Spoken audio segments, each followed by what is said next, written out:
예, 우리가 살고 있는 우리 모든 삼남 만물에는 다 값이 매겨져 있다 해도 틀린 말이 아닐 것 같아요. 여러분들이 바라보는 모든 우리 삼남 만상은 다 주인이 있어요. 그죠? 산도 그렇고 바다도, 심지어는 바다도요 주인이 있더라고요. 함부로 거기 채취하러 들어갔다가는 동네 사람한테 걸려요. 산에 함부로 뭐 버섯 따라가면 내 건 줄 뭐 다 자연인 것 같지만은 다 주인이 있더라고요. 조심해야 됩니다. 나무 하나, 풀뿌리 하나 다 가치가 있어요. 하물며 우리 인생이 그냥 살겠습니까?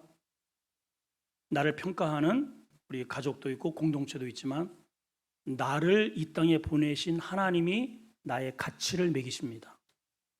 그래서 무가치하면 쓰레기처럼 지옥으로 그냥 다 쓸려 보내고요. 가치 있는 인생은 구별하는 거예요. 그 구별된 자가 누구냐? 성도라는 뜻이에요. 일단은 우리가 지옥 갈, 그 다음에 죄에서 우리가 구별되었으니 일단은 가치 있는 인생이죠. 자, 그러면 내가 정말 가치 있는 인생 값을 내가 하는가? 예, 중국 광둥성 선전시에 장웬천이라는 사람이 한때 화제가 된 적이 있습니다. 딱 보기에도 부자처럼 생겼잖아요. 돈 꽤나 있어 보입니다. 예, 그렇죠? 거지같이 보이진 않잖아요. 저분이 산둥성 옌타이에서 이제 창업을 했어요. 거기에 이제 성공을 거두면서 홍콩과 선전에 어마어마한 크기의 식품 제조 회사를 설립을 합니다. 중국 사람들을 얼마나 많아요, 세상에. 그러니까 먹거리 식품 제조 회사니까 이게 뭐 대박을 친 거죠. 그래서 무려 큰 기업을 3개나 운영을 하게 되는 천만장자가 된. 저 사진 계속 띄워주세요. 방송실 잠깐만 지우지 말고. 천만장자가 되었어요. 놀래봐요 이제. 근데 저렇게 부자가 되었다는 게 놀랄 게 아니고 이제 여러분 진짜 놀라셔야 됩니다. 자, 그림 하나 큐. 그 사람이에요. 그 사람. 장웬천 같은 사람입니다. 아니 그렇게 천만장자가 기업을 3개나 운영하는 천만장자가 갑자기 노숙자가 되어서 쓰레기통을 뒤지는 저런 신사가 되어버린 거죠. 뭔가 이유가 있지 않겠어요? 사업이 번성을 하고 그러면서 이제 한두 개 가지고는 이게 이제 양이 안 차는 거죠. 이래가지고 이렇게 나가다가는 중국 전체를 내가 다 삼키겠다. 이제 이렇게 욕심이 커져서 은행 이제 공장들이 큰 것들이 몇 개 이제 있으니까 은행에서 그것을 담보로 2배, 3배를 빌려줘요. 돈을. 그래서 이제 비싼 의자를 가져다가 계속 사업을 벌려 나가는데 자기의 꿈처럼 이렇게 하면 이렇게 돼야 되겠다. 이 계산이 1 더하기 2가 나와야 되는데 1 더하기 1이 빵이 돼버린 거죠. 생각대로 이게 꼬이기 시작합니다. 자, 그럼 한번 보세요. 벌려놓은 사업에다가 어마어마한 많은 직공들의 월급은 계속 나가야 되고 공장은 돌아가야 되고 이자는 눈덩이처럼 불어나고 복리에. 그래서 이게 이 공장을 하나 폐쇄시키면은 이것이 살아나야 되는데 이자 감당도 안 되는 거죠. 결국은 다 폭삭 망해서 빚더미 위에 파산 신고 내고 저렇게 신세가 되었다. 이게 이제 뉴스의 세계 토픽의 뉴스가 보도가 되었습니다. 자, 그러면 아니 한때는 잘 나가는 회장님인데 어떻게 망해도 부자 망해도 뭐 한다? 3년간 되는데 3년간 되는데 아니 어떻게 저럴 수가 있을까? 그것도 이유가 있겠죠. 저분이 사업을 중소기업을 할 때는 그렇게 가정적이더니 돈이 막 생기고 거의 뭐 시진핑 못지않은 부유함을 전용기를 가지고 있었으니까 이렇게 부자가 되어서 잘 나가다 보니 본래 있었던 처자식을 버리고 새 장가 들고 아예 땡전 한 푼 주지도 않고 딱 끊어버린 거예요. 자, 그러니까 부자가 되어서 이렇게 미끈미끈한 거의 모델급의 부인들이 망한 척 그지를 좋아하겠어요? 그건 당연히 떠나가고. 그리고 이제 전에 그렇게 좋았던 그러한 남편이 돈이 있다고 해서 완전히 또 새 여자 얻어가지고 그렇게 또 그것도 좋아하겠어요? 보다가 되어서 아버지의 이제 그 신변은 확보가 되었는데 다 등을 돌리는 겁니다. 저 사람은 내 남편이 아니요. 저 사람은 우리 아버지가 아니요. 쳐다도 보지 않아요. 저걸 보면서 야, 인생이 참 새옹지마라. 하하, 언제 어떻게 될지 몰라요. 값진 인생이 어떤 인생인가? 회장으로 있을 때 값진가? 사업이 막 번성하고 전용기를 타고 다니면 값진 인생인가? No! 아닙니다, 여러분. 솔로몬은 태어나니까는 회장님이에요, 회장님. 태어나니까는 나라의 아버지가 대통령이야. 다 가지고 있어요. 그러면 자기가 값진 인생인가? 갔더니 다 사람들, 어른들도 다 자기한테 절을 해. 그렇게 해서 젊은 시절을 구가하고 그냥 펑펑 쓰고 먹고 마시고 1000번을 장가를 가고 해볼 것을 다 해보고 이제 노년이 되었습니다. 노년이 되어서 자기의 삶을 돌아보니까 하나님이 자기에게 이렇게 쳐다보고 있어요. 네 이놈, 내가 네 애비 봐서는 너는 참아준다. 너는 쓰레기야. 자, 여러분, 이거 심각하지 않아요? 오늘 이 시간 여러분 곧 하나님 만날 텐데 하나님이 나를 어떻게 여기실까 하는 거예요. 여러분들이 지금 고급 아파트에 산다, 좋은 차를 타고 다닌다는 건 하나님의 눈도 꿈쩍하지도 않아요, 여러분. 아니, 저 회장도 그냥 쓰레기로 그냥 쳐버리는데 그 좋은 차가 땡보르기니가 무슨 소용이 있겠어요, 여러분. 이 우주가 다 하나님 것인데 저 속에 들어있는 내용물이 뭐냐를 보신단 말이에요. 그 가치를 보시는 거예요. 인생의 가치를 보시는 거예요. 오늘 한 번쯤은 하나님 보시기에 나는 어느 정도인가 가치가.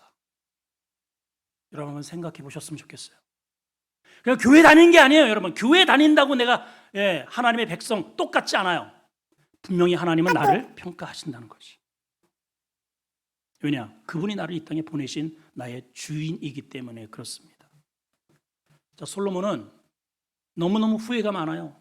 가진 게 너무 좋았거든요. 환경이 너무 좋았거든요. 근데 그것을 하나님을 조금만 의식을 하고 나중에 잊어버렸어요.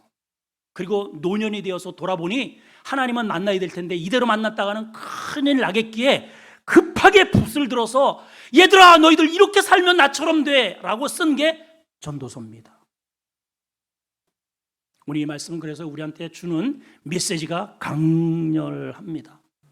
자, 우리 가치 있는 인생이 되셨으면 좋겠어요. 그 원리를 오늘 3가지 말씀을 통해서 한번 살펴보기를 원합니다. 첫째는 한번 따라합시다. 잠에서 깨어나자. 크게 하세요. 잠에서 깨어나자. 11절 12절 시작. 내가 다시 해 아래서 보니 빠른 경주자들이라고 선착하는 게 아니고 용사들이라고 전쟁에 승리하는 게 아니고 지혜자들이라고 음식물을 먹는 것도 아니며 명철한 자들이라고 재물을 얻는 것도 아니며 지식인들이라고 은총을 입는 것도 아니니 이는 시기와 기회는 그 모두에게 임함이니라. 12절 시작. 분명히 사람은 자기의 시기도 알지 못하나니 물고기들이 재난에 그물에 걸리고 새들이 올무에 걸린 같이 인생도 재앙이 안들이 그들에게 호련히 임하면 거기에 걸려버린다 그랬어요. 한마디로 요약을 하면 뛰어난 능력과 조건을 가졌다고 반드시 승리하는 게 아니고, 반드시 물론 입지가 선점하는 것이 있겠죠. 근데 반드시 그렇지 않다는 거죠. 또 실력이 떨어지고 부족하다고 해서 인생을 실패한다, 그렇지 않다는 거예요. 하나님께서 무가치하게 여긴다, 절대로 그렇지 않다는 겁니다. 왜냐? 모든 것에는 때가 있고 특히 하나님의 자녀에게 대해서는 변수가 하나 있어요. 변수. 우리 하나님의 자녀들은 우리 환경, 돈, 이런 어떤 지식, 이것과 상관없이 우리 하나님의 자녀에게는 하나 한 가지 성패가 결정적으로 나누는 게 있는데 그게 뭐냐? 믿음이라는 거예요. 믿음. 그래서 우리 성도들에게는 우리 안에 믿음이 작동하기 때문에 이거는 교회를 다닌다 안 다닌다는 문제가 아니에요. 예, 믿음이 작동하기 때문에 벼랑 끝에 서 있어요. 지금 벼랑 끝에 저 인생은 끝났네라고 했는데 벼랑에서 뚝 떨어졌는데 추락해서 죽은 게 아니고 휙 믿음의 날개를 타고 올라가는 사람이 있더라 말이죠. 공중에 지금 떠다녀요. 휙, 야 좋겠다 했는데 하루아침에 곤두박질 쳐서 완전히 산산조각이 나는 인생도 있더라 이 말이에요. 이런 원리가 아주 우리가 쉽게 경험할 수 있는 것이 운동입니다. 운동. 스포츠예요. 2002년 우리 한일 월드컵을 우리나라에서 일본에서 반반 개최를 했죠. 여러분 축구하면은 그래도 잘한다 이렇게 떠오르는 팀들이 몇 개 있어요. 그래서 나름대로 이번에는 우리가 한번 우승을 하리라 이런 팀들이 몇 개 있거든요. 그 중에 대표적인 게 아르헨티나.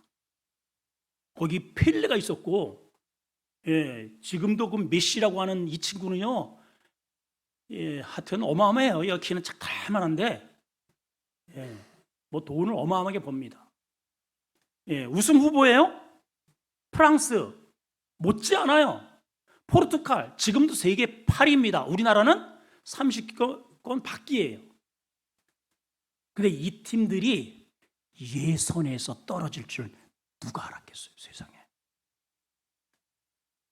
아이고야, 상상도 못할 일이죠. 오늘 본문의 메시지가 그 얘기입니다.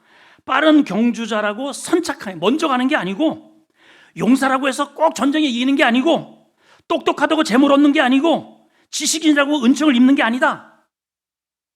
물고기가 새가 그물에 올무에 걸려서 퍼덕대듯이 인생도 언제 재앙의 날이 호련히 임할지 저 아저씨처럼 모른다. 그러면 이제 우리가 반문할 수 있어요. 그러면 노력해도 소용없네요. 예, 목사님 노력해도 소용. 그런 허무주의가 아니에요. 하나님은 굉장히 성실하시고 일하기 싫으면 먹지도 말라. 주님이 그러셨잖아요. 내 아버지가 일하시니 나도 일한다. 여러분 혹시 지금 이 우리 자리에 놀고 먹기를 그것을 기쁨으로 성공으로 여긴다면 그거는 하나님이 주신 정신은 아닙니다. 뭔가라도 하셔야 돼요. 걸레질도 하시고 할 게 없으면 나가서 숨쉬기 운동이라도 하십시오. 여러분 이 말의 배경은 뭐냐? 이 말의 배경은 이렇게 해도 이렇게 해도 저렇게 해도 결과는 똑같다는 그런 의미의 그 배경 속에는 하나님이 변수라는 거예요. 하나님이. 우리에게는 늘 하나님이 변수예요. 저분 누가 보더라도 승승장구하고 중국을 다 집어삼키에 이르라고 예상을 했겠죠. 근데 뭐가 문제냐? 하나님이 변수예요. 하나님이. 예, 너 하나님 이렇게 보실 때 너 이렇게 잘 나가다가는 진짜 너의 그 가족, 부인, 자녀 다 버리고 그냥 괴물이 되겠구나. 그냥 걷어버리니까 그냥 끝나잖아요, 그날로.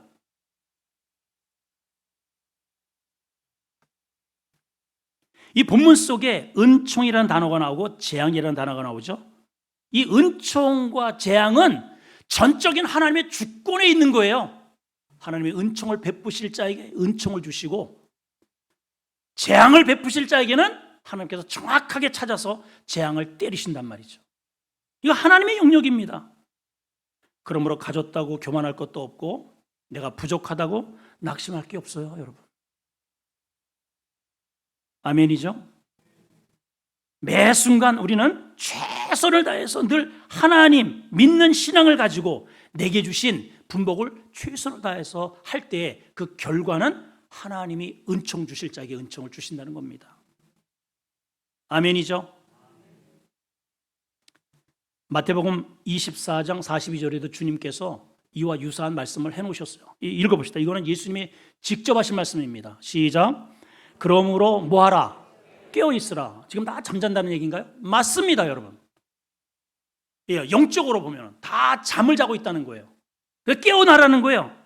24장이니까 이 말은 예수님의 재림을 말씀하시는 그러한 중간의 메시지란 말이죠. 깨어나라는 거예요. 지금 말세를 살고 있는 우리에게 직통으로 지금 말씀하시는 거죠. 왜 그러느냐? 어느 날에 너희 주가 임할지 모른다. 여기 중요한 단어는 이 주라는 거예요. 여러분, 인생은 누구나가 다 뭔가 주를 삼고 살아가요. 돈이 주인이 되든 건강이 주인이 되든, 하여튼 뭔가를 주로 삼고 살아요. 그 주는 뭐냐? 나를 이끌어가게 만드는 존재, 나를 행동하게 만드는 존재가 주예요. 주. 여러분들의 주는 누구예요? 야, 주는 나에게 명령권자며 내가 그 명령 꼭 들어요. 여러분, 예배를 드리다가도 핸드폰에 벨이 울려서 직장에서 사장님이 빨리 오세요. 실질적으로 주는 그분입니다. 여러분, 지금 이 시간은 이 천하의 왕, 만왕의 왕, 진정한 주, 만주의 주, 만군의 주, 하나님 앞에 내 인생의 주인한테 지금 그 말씀을 듣는 시간이에요. 근데 누구 말을 듣고 어디로 간단 말이에요? 오늘, 이 시간. 여기 보세요. 깨어있지 않으면 어느 날에 진짜 주가 나타나서 임할지 알지 못하느니라. 그래서 깨어있으라는 거죠. 그게 바로 성공 인생의 첫 번째 계단입니다. 여러분, 영적으로 잠자지 말고 깨어나시길 바라요. 좌우 옆방 한번 서로 격려합시다. 우리 깨어 있읍시다. 기도가 깨어 있어야 되고요. 말씀이 깨어 있어야 돼요, 여러분. 깨어 있어야 돼요. 두 번째는 내가 그 한 사람이 되자는 거예요. 따라합시다. 내가 그 한 사람이 되리라. 자, 이게 무슨 말일까? 13절에서 15절입니다. 시작. 내가 또 해 아래에서 지혜를 보고 내가 크게 여긴 것이 이러하니 곧 작고 인구가 많지 않은 어떤 성읍에 큰 왕이 와서 크게 읽으세요. 그것을 에워싸고 큰 흉벽을 쌓고 치고자 할 때 그 성읍 가운데 가난한 지혜자가 있어서 그 지혜로 그 성읍을 건진 그것이라. 그러나 그 가난한 자를 기억하는 사람이 없었더라. 자, 이 본문의 내용은 이것입니다. 인구가 많지 않은 성읍이 등장을 합니다. 14절에 보니까 작고 인구가 많지 않은 어떤 성읍. 그러니까 힘이 약하겠죠, 당연히. 근데 큰 왕이 쳐들어왔다는 거예요. 큰 나라가.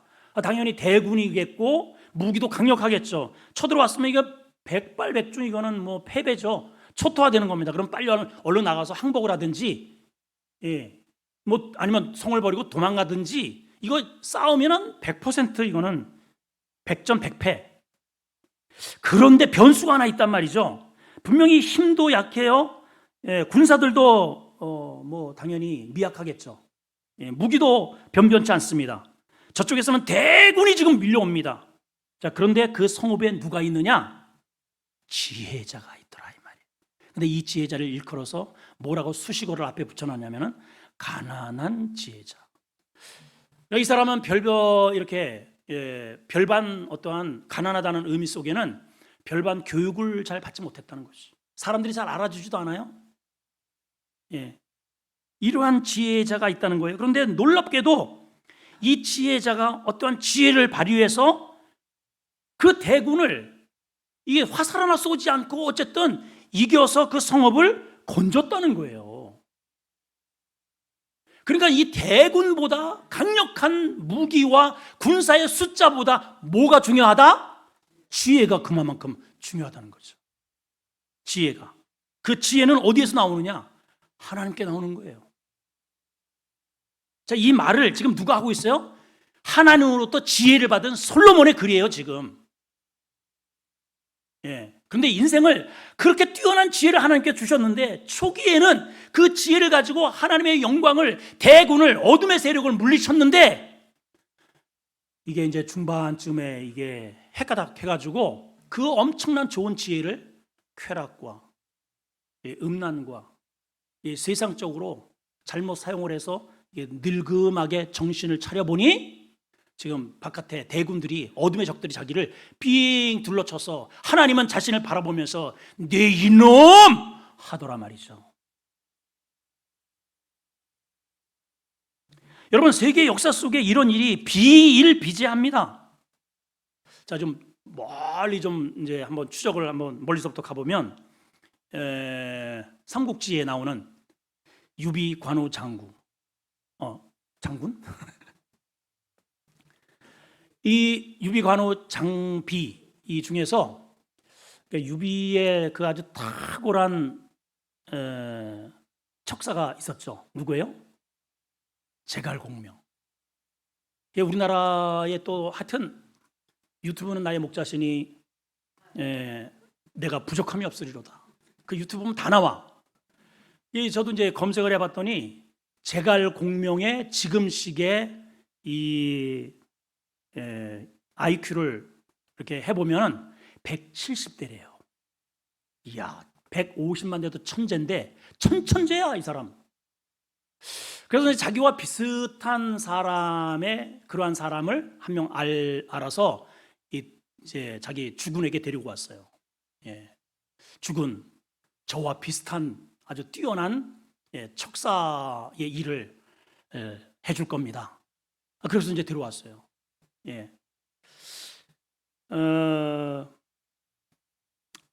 그랬더니 이 얘기를 나중에 해야 되는데 이게 먼저 튀어나와 버렸네. 아무튼 뭐 얘기를 합시다. 그 맨 뒤에 있는 그 사진을 미리 한번 띄워줄 수 있나요? 저 사람의 이름이 방통이라는 사람입니다. 방통처럼 생겼죠? 이름도 그죠? 그렇죠?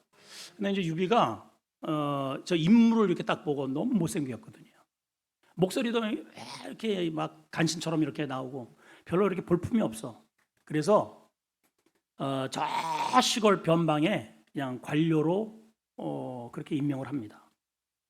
사람을 외모로 이렇게 판단을 하게 된 것이죠. 유비도 그래요.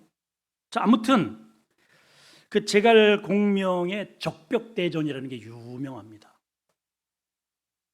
활 하나 만든 적이 없는데 여하튼 그 지혜를 통해서 뭐 어마어마한 화살을 배에 그냥 돛만 이렇게 달고선 쭉 가가지고 저기 왔다 해서 그 어마어마한 상대방의 그 모든 군비들을 공짜로 얻어가지고 이겼다는 그 적벽대전. 지혜로 이긴 거죠. 또 우리나라에도 보면은 상복시대에 을지문덕 장군이 300만 이 수나라 군대를 물리친 살수대첩. 300만이에요, 300만. 또 우리나라에 잊을 수 없는 광화문 한 곳에 딱 좌정하고 계신, 나는 천국에 가서 꼭 이분을 만났으면 좋겠는데 천국에 가셨는지 안 가셨는지 모르겠는데 참 정말 너무나도 우리나라로 보면은 사랑스러운 분이에요. 누구예요? 이순신 장군. 명량해전. 그렇게 모함을 해서 또 감옥에 보내고 그러는데도 다시 일해라. 이미 다 끝나버렸어. 배 다 없어. 그런데도 세상에 전하, 신에게는 아직 12척의 배가 남아있나이다. 이겼잖아요. 12척을 가지고 어떻게 300척을 이겨, 세상에. 말도 안 되죠. 뭘로 이기는 거예요? 지략으로 이기는 거예요. 지략으로 이기는 거예요. 성경에도 이런 이야기는 수없이 나옵니다. 요셉이 지혜로 7년의 대가뭄을 극복했습니다. 한때는 또 기드온의 사사시대에 메뚜기 떼처럼 몰려온다고 그랬어요. 이거는 뭐 100% 패망입니다. 그런데 기드온의 300명 용사가 이기죠. 항상 뭐가 변수예요? 인원이 문제가 아니고 하나님이 변수예요. 여러분들의 건강이 문제가 아니에요. 여러분들의 재능이 문제, 재력이 문제가 아니에요. 지식이 문제가 아니에요, 여러분. 항상 뭐가 변수예요? 나에게는 하나님이 변수예요. 하나님이 나에게 함께 하시느냐, 나를 역사하시느냐, 하나님은 나에게 좋은 표정으로 지금 바라보고 계시느냐, 아니면 인상을 쓰시느냐. 늘 하나님이 변수예요, 우리에게는.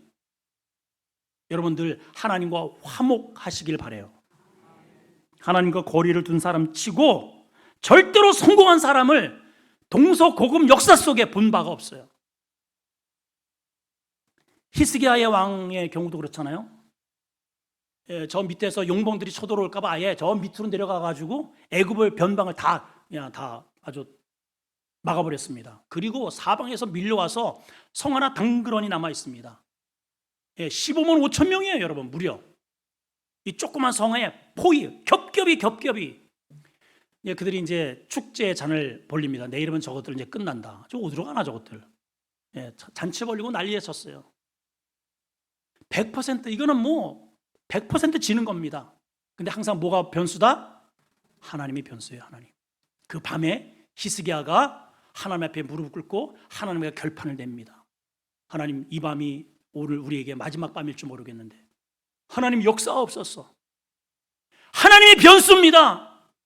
하나님, 지금까지 제가 그래도 하나님 앞에 정의롭고 정직하게 믿음으로 살아온 것 하나님이 아시지 않습니까? 오히려 이것이 화가 복이 되게 하시고 하나님의 살아계신 것을 이 변방에 저 어둠의 세력들에게 생생히 보게 하옵소서. 밤새도록 하나님과 씨름했어요. 참모 회의한 거 아니에요. 군사 작전한 거 아닙니다. 하나님과 매달려요. 어떻게 됐어요? 새벽 늦게 일어나 봤더니 싹 죽어버렸어요. 어떻게 죽었는지는 몰라. 화살은 가나 쏜 적이 없어요. 근데 하나님이 그렇게 해놓으신 거예요. 가서 전리품을 구하는데 세상에 얼마나 많이 저쪽에서 얼마나 많이 그냥 도둑질해 왔는지 잔뜩 쌓아져 있는 거예요. 가서 전리품만 주워왔네. 따라합시다. 나에게 하나님이 변수다. 우리 하나만 더 한번 짚고 넘어갈까요? 남편 시집을 갔는데요. 남편이 부자야. 양떼, 소떼가 어마어마해요. 그 당시에는 이제 양무리들을 칠 때에 도둑들이 많이 벌어지니까 다윗이 쫓기는 과정 속에 그 사람의 양무리를 지키는 그러한 기사가 성경 속에 나옵니다. 근데 이제 이분이 그 부자 이름도 좀 잘 지어야 돼. 그래서 부자의 이름이 뭐냐면 나발이에요. 나발. 그래가지고 이제 이 나발 이분이 지켰다는 얘기는 소식은 들었는데 이제 다윗이 도와줬으니까 늘 쫓기는 상황이에요. 어디 먹을 것도 없고 분명히 선을 베풀었으니 자기에게도 선을 주리라 해서 사신을 보내가지고 우리 그 많은 양떼 중에서 한두 마리 잡아서 우리 지금 배고프니까 좀 달라 그랬더니 나발이 뭐라 그랬어요? 나발을 물어버렸어요. 나발을. 네 놈이 어떤 돈인데 우리가 내 아까운 이거를 주겠느냐. 도둑질한테라면 절반을 잃었을 텐데 다윗이 그걸 해줬는데도 눈 하나 깜짝을 안 하는 거예요. 그러니까 네 이놈 내가 가만두지 않으리라. 다윗이 직접 칼을 차고 자기들 그 블레셋을 이긴 그 승리의 그 주동자들을 데리고 그냥 막 치다로 올라옵니다. 꼼짝없이 죽은 거죠 이제. 근데 거기에 믿음의 지혜로운 여인이 있었더라 이 말이에요. 하나님께서 지혜를 주십니다. 너 빨리 가서 제일 좋은 짐승을 잡아서 음식을 해서 잔뜩 거기에 포도주와 물과 먹을 것을 떡을 준비해서 빨리 마중 나가라. 갔더니 막 씩씩대고 오죠. 넙죽절을하면서 무식한 내 남편을 용서해 주시고 나를 봐서 이걸 드시고 고정하소서. 그래서 살았어요. 나중에는 이제 그 소식을 듣고 놀래가지고 나발 불다가 그냥 기절해서 죽어버리고 그 여인이 나중에 왕비가 됩니다. 여러분, 이렇게 지혜가 중요한 거예요. 한 여인이 불신 가정에 들어와서 서로 매일 재산 때문에 아웅다웅하는 그 가정을 말씀과 기도와 믿음으로 세워놓은 그런 신실한 며느리 한 사람 때문에 가정에 사는 경우도 있고, 직장에 갔더니 막 전부 다 뒷공무니하고 막 도둑질들하고 한 사람의 믿음에 신실한 사람의 그 직장에 들어가서 누수를 맞고 그 회사를 일으켜 세우는 경우도 있고요. 한 사람이 신실한 성도와 교회에 들어와서 기도와 기도의 붐을 일으키고 신실한 성도의 그러한 본을 보여서 교회를 부흥시키는 놀라운 역사가 비일비재합니다. 비일비재해. 한 사람이 중요한 거예요. 한 사람이. 그래서 오늘도 하나님은 그 한 사람을 찾으시느니라 라고 말씀하시는 거예요. 자, 오늘 뭐 말할 것도 없이 거두덜미 내가 그 한 사람이 되리라 결단하시기 바라요. 자, 주먹 쥐고 내가 그 한 사람이 되리라. 시작. 여러분, 그 종종 제가 드린 말씀 가운데 워렌 버핏이라는 투자의 황제로 닉네임이 붙여 있어요. 투자하면 그냥 대박을 치는 거예요. 이렇게 검색을 해보면 일반적으로 이제 해마다 저 사람하고 식사 자리를 같이 하면서 잠깐 한 3시간, 2시간, 3시간 대화를 하는 경매를 칩니다. 저 사람하고 밥 한 끼 먹기 위해서 경매를 한다니까? 예. 그래서 여기 이제 제가 알아보니까 한 번은 217달러가 결정이 되었어요. 이게 달러라고 하니까는 여러분들이 얼마인지 잘 몰라. 이게 얼마냐면은 좀 놀래봐요. 안 놀랄까봐 내가 미리 얘기하는 거예요. 한 끼 저분하고 아니 저기 사진을 좀 띄워주세요. 계속 방송실 자꾸만 그거 없애지 말고 끝날 때까지 좀 제발 좀. 저 할아버지하고 세상에 뭔 얘기가 그렇게 많길래 한 끼 식사를 하는데 22억 4천만 원이에요. 우리나라 돈으로 22억. 아이고 목사님 그 돈 가지고 내가 사업을 하지. 그럴 것 같죠 여러분? 그래 오히려 그게 낫겠죠? 그분들은요 천문학적인 기업을 가지고 있기 때문에 저분의 말 한마디 한마디를 통해서 그 배 10배 20배를 얻기 때문에 아까워하지 않는 거예요. 지금까지 저분과 식사를 해서 최고가 경매 한 끼 식사가 얼마냐 하면 이건 좀 놀래봐 좀 놀래요.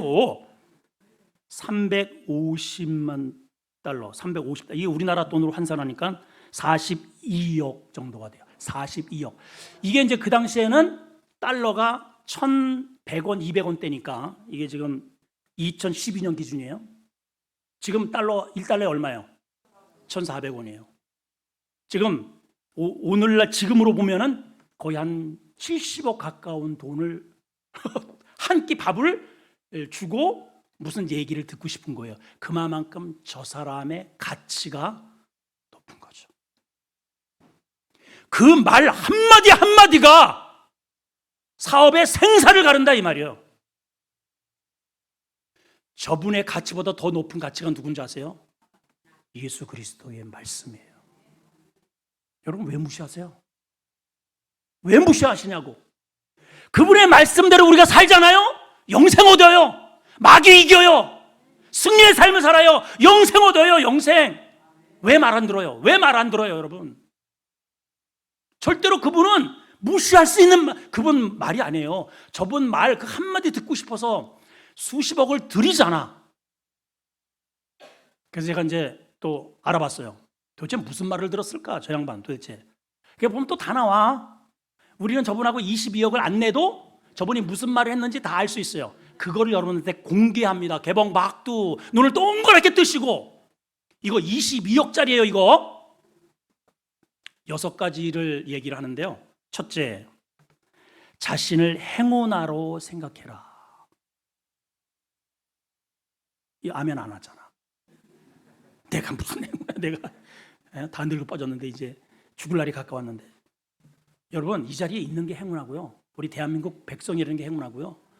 지금 못 먹고 못 사는 이 주변에 얼마나 많은지 알아요 지금 전쟁통에. 러시아 군인도 그렇고요. 그 우크라이나의 군인도 그렇고 지금 어린 아이들 그냥 막 사방팔방 그냥 시체가 널려 있잖아. 널려 있어요. 우리 대한민국에 있다는 게 지금 얼마나 감사해. 행운하죠 여러분. 두 번째, 정말로 사랑하는 일을 해라. 그게 달란트래요. 세 번째, 현명한 친구, 동료를 얻어라. 우리에게는 믿음의 친구를 사귀는 게 최고입니다. 네 번째는 스스로 판단하고 인내해라. 인내, patience. 뭐 사업 잘하다가 조금 이렇게 위기가 오면은 금방 이 부부도 미국에 얼마나 이혼이 많아요. 살다가 조금 힘들면 그냥 이혼, 파산 이러지 말라는 거죠. 한 우물을 지속적으로 파라는 겁니다. 실패했잖아요. 그게 또 다음 단계 갈 수 있는 노하우가 되는 거죠. 다섯 번째는 저분이 제가 만나지는 않았지만은 예수 믿는 게 틀림없어요. 저분이 왜 그러느냐? 이 말을 이렇게 책을 읽어봐도 그렇고요. 말을 보면은 성경 예수님 같은 얘기를 해. 그게 예, 다섯 번째예요. 이런 얘기를 했더라고요. 이미 이루어졌다고 믿으라. 성경에 주님이 그러셨잖아요, 권사님. 뭐라고 그러셨어요? 너희가 구한 것을 받은 줄로 믿으라. 그리하면 그대로 되리라. 여러분들이 기도하고 성실하게 일을 할 때 하나님께서 내게 주실 거다라는 것을 믿고 가라는 거죠. 성공 비법이에요. 마지막은 베풀어라.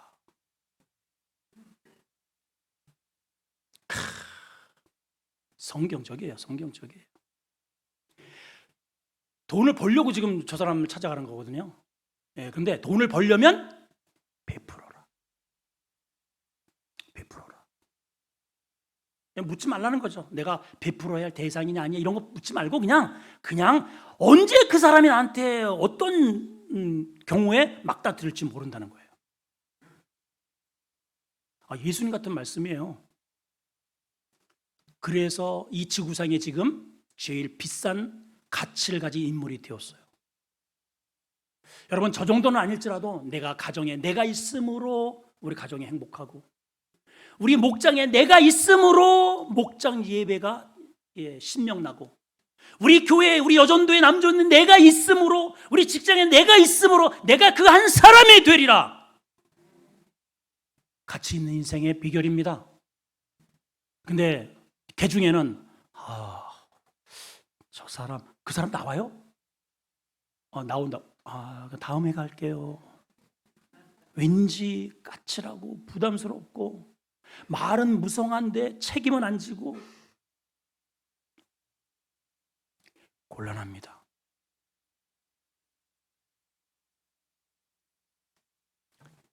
그래서 마지막 세 번째는요, 크게 한번 따라합시다. 말의 무게를 실자. 시작.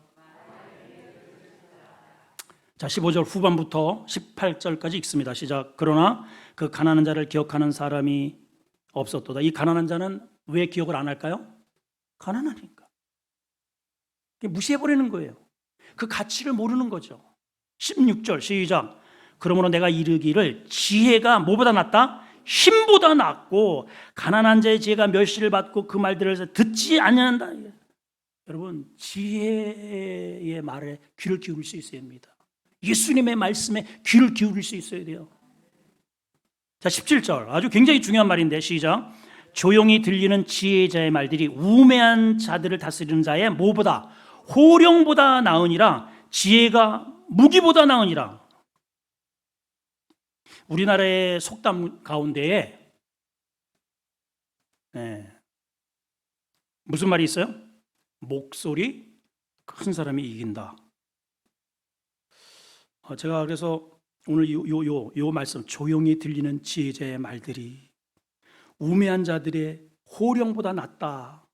이걸 제가 설교하면서 많이 묵상하고 제가 회개했습니다. 하나님 어째 저에게 이렇게 큰 목소리를 주셔가지고 설교할 때마다 이렇게 막 고함을 치게 하시는지. 근데 이제 그런 의미가 아니고, 우리 일반적으로 예를 들어서 교통사고가 났습니다. 그러면 거기에 따르는 시시비비를 누가 잘못했고 뭐 이렇게 하면 금방 이게 나타날 텐데, 일단은 뭐예요? 큰 소리부터 당신 말이야 뭐야. 그 이제 경찰서에서 그건 당신이 잘못했고요 이러면 그때 이제 머리를 극적극적고 인사도 안 해요. 우리 특히 이제 집에서, 저도 이제 예외는 아니지만은 우리 특히 남자들, 어떤 이제 이렇게 아내와 말대 이게 서로 이제 옥신각신하게 되면은 우리 아내들은 정말 지혜로워. 어쩌면 그렇게 그때 시시적절 아주 그냥 은쟁반의 금사과처럼 그냥 딱딱 맞는 말씀을 그렇게 잘 하시는지. 그러니까 이제 말이 딸리잖아요. 일단은 이론에 딸리고 이 말에 딸리고 논리에 딸려. 그러니까는 막 성질은 나고, 그러니까 뭐해? 시끄러! 버럭이요, 버럭. 오, 버럭.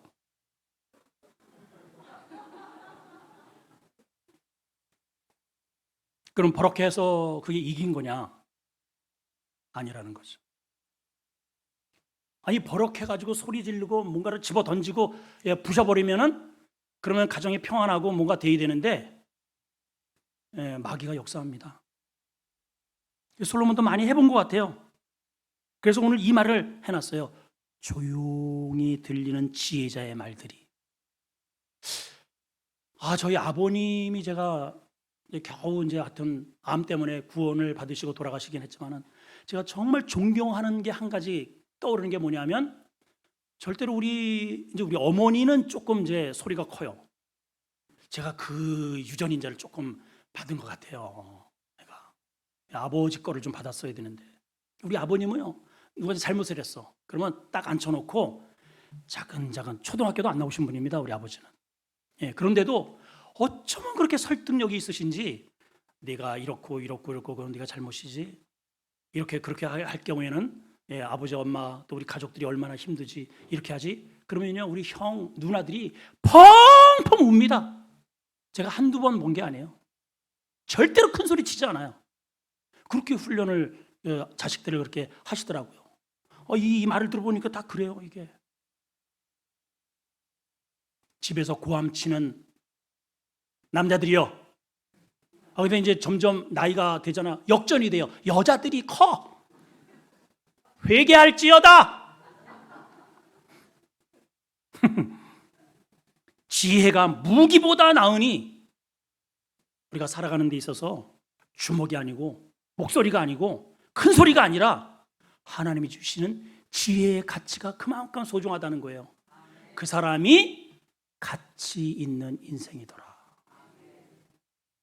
오늘 솔로몬이 자기가 처음에 태어나서 가치 있는 인생인 줄 알았어요. 왕자죠. 엄청난 지혜를 가졌죠. 부자죠. 나가면 다 사람들이 자기한테 절하죠. 근데 그 좋은 것을 가지고 펑펑펑 써댔습니다.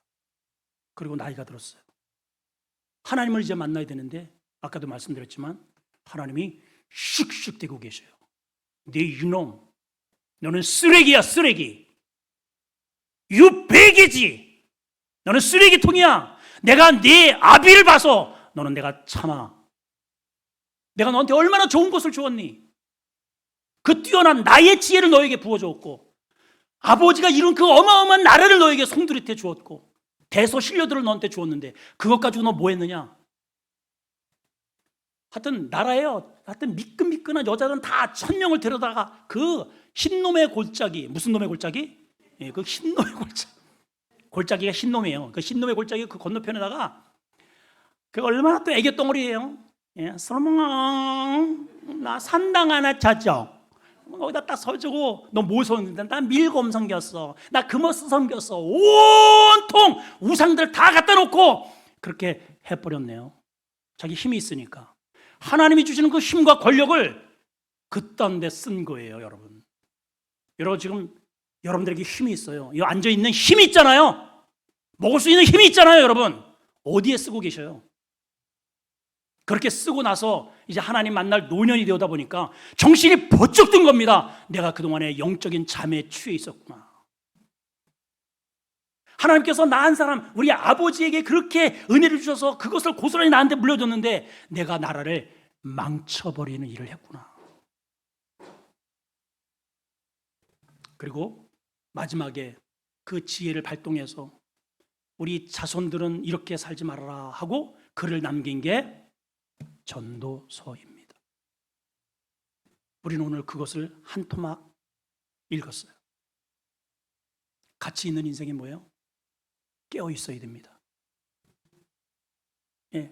재벌이면 뭐예요? 저 할아버지 걸 하루아침에 되는데.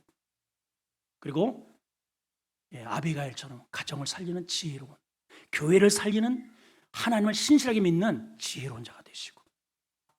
아멘이죠? 큰 소리가 아니라, 큰 소리가 아닙니다, 여러분. 무력이 아니라 하나님이 주시는 지혜로 이 위기를 잘 극복해내는 값진 인생이 되시기를 두 손 들고 축원합니다. 기도하겠습니다. 우리 한번 이 시간을 같이 한번 통성으로 기도할까요? 하나님, 내 인생 돌아보니 하나님께서 나에게 너무 좋은 것들을 많이 주셨는데 제가 불평하고 살았습니다. 영적인 잠에 취해 있었습니다.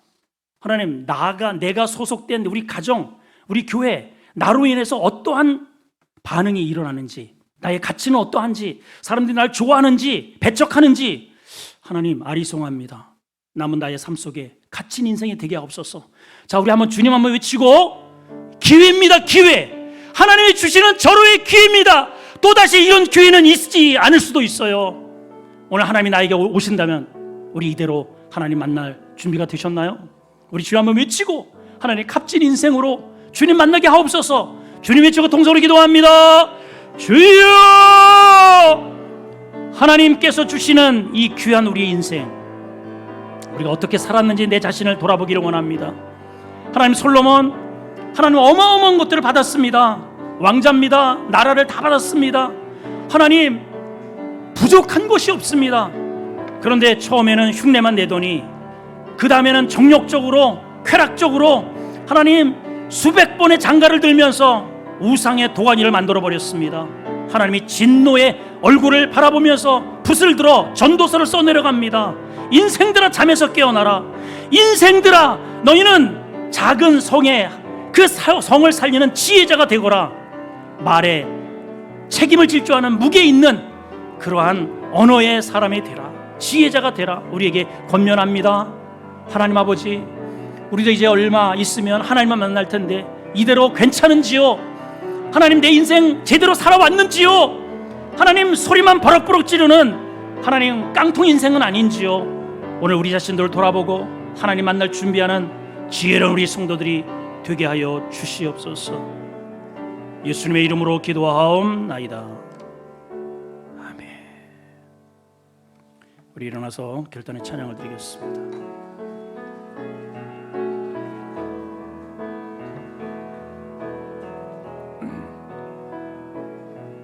두 손 들고 찬양합니다. 다시 오실 왕 여호와께 오직 주만이 나를 다스리네.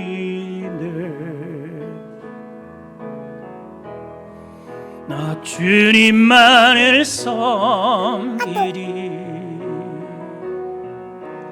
헛된 마음 버리고 성령이여 내 영혼 충만하게 하소서. 주님 앞에 내 생명 드리리라.